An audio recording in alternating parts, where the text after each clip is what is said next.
A parallel plate capacitor consisting of two circular plates of radius 10 centimeter is being charged by a constant current 0.15 ampere.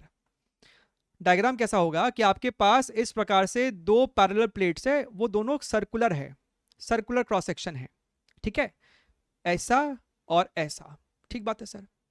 Now somehow इन पे जो charge आ रहा है ना, this charge is constant, जिसके वजह से इसके ऊपर आपको क्यू चार्ज और इस पे माइनस क्यू चार्ज आपको स्टोर हो रहा है।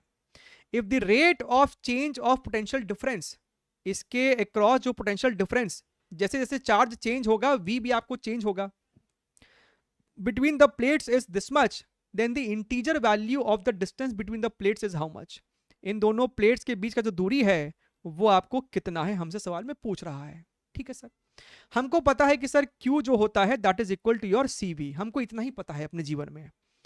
अगर हम दोनों तरफ डिफरेंशिएट कर दे तो sir dq by D T is equal to your C into D V by D T, यहां तक भी कोई दिक्कत नहीं है ना। ये अच्छा सवाल है, मतलब कि हल्का सा डिफरेंट है, नयापन है इसके अंदर। ना dq बाई डी टी ही आपका करंट है, C को लिखेंगे area into epsilon naught by D, और dv बाई डी टी हमको सवाल में दिया हुआ है, ठीक है, बढ़िया है sir. dv by D T हमको सवाल में दिया हुआ है। सर एरिया क्या है, pi r square, pi r square circular है ना भाई साहब, तो pi r square into epsilon naught by d into your dv by D t. अब समय आ गया है वैल्यूज को सब्स्टिट्यूट करने का, हमको यहाँ पे d चाहिए, तो एक काम करो ना, d को ले जाओ लेफ्ट साइड और करंट को ले आओ राइट साइड, ऐसा कर सकते हैं ना, d को इधर ले आओ और करंट को यहाँ रख दो, ताकि अब तुम यहाँ पे डायरेक्टली वैल्यूज पुट करो। पाई की वैल्यू हमको कहता है कि 22/7 ले लेना, रेडियस 10 सेंटीमीटर है यानी 10 टू द पावर -1 मीटर, तो 10 टू द पावर -2 हो जाएगा।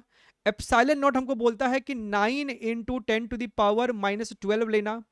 करंट हमको बोलता है सवाल में कितना है 0.15 एम्पियर यानी कि 15 into 10 to the power -2 ampere, ठीक है, राइट। अच्छा, एंड एक बचता है dv बाई डी टी, जो कि हमको सवाल में कुछ तो दिया हुआ था 7 इंटू 10 टू द पावर 8। इसको आप थोड़ा सा सिंप्लीफाई करके देखते हैं कि जीवन हमारा सरल हो रहा है कि नहीं। 7 ने 7 को कट कर दिया, ये हो जाएगा 3, ये हो जाएगा आपको 5, तो यहां पे मेरे को बच रहा है, ऊपर में आ रहा है 66, नीचे में आ रहा है 5, और 10 टू द पावर -12 इसको पास जाएगा तो 10 to the power 10, 10 to the power 10, 10 to the power -2, 10 to the power -4 metre.